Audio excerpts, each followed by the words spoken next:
বেলজিয়ামের বিপক্ষে কোয়ার্টার ফাইনালের হাইভোল্টেজ ম্যাচে শুধু জয়ই নয়, ইতিহাসও গড়েছে স্পেন। বিশ্ব ফুটবলের সবচেয়ে বড় মঞ্চে বিরল এক রেকর্ড করে আলোচনায় এখন লা রোহেরা। ম্যাচটিতে স্পেনের শুরুর একাদশে একসঙ্গে জায়গা পান দুই তরুণ ফুটবলার লামিনে ইয়ামেল ও পাও কুবারসি, দুজনের বয়সে ১৯ বছরের নিচে। গুরুত্বপূর্ণ নকআউট ম্যাচে এমন সাহসী সিদ্ধান্তই শেষ পর্যন্ত ইতিহাসের অংশ হয়ে যায়।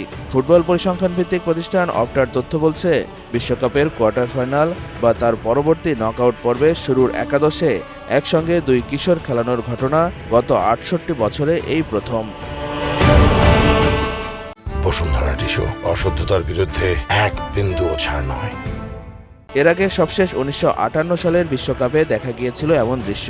ওয়েলসের বিপক্ষে সেই ম্যাচে ব্রাজিল একাদশে ছিলেন দুই কিশোর, পেলে ও জোসে আলফাতিনো। সেই ম্যাচ থেকেই শুরু হয়েছিল পেলের বিশ্বজয়ের গল্প। দীর্ঘ প্রায় ৭ দশক পর সেই ইতিহাসের পুনরাবৃত্তি ঘটালো স্পেন। ইয়ামাল ও কুবারসিকে একসঙ্গে নামিয়ে নতুন এক দৃষ্টান্ত স্থাপন করল ইউরোপিয়ান এই দলটি। বিশ্বকাপের মতো বড় মঞ্চে তরুণদের প্রতি এমন আস্থা শুধু ভবিষ্যতের বার্তাই দেয় না, বরং দলটির আত্মবিশ্বাস ও পরিকল্পনারও প্রতিফলন ঘটায়। ম্যাচটিতে স্পেন বেলজিয়ামকে ২-১ ব্যবধানে হারিয়ে সেমিফাইনাল নিশ্চিত করেছে। সেমিফাইনালে তাদের প্রতিপক্ষ গতবারের রানার্স আপ ফ্রান্স।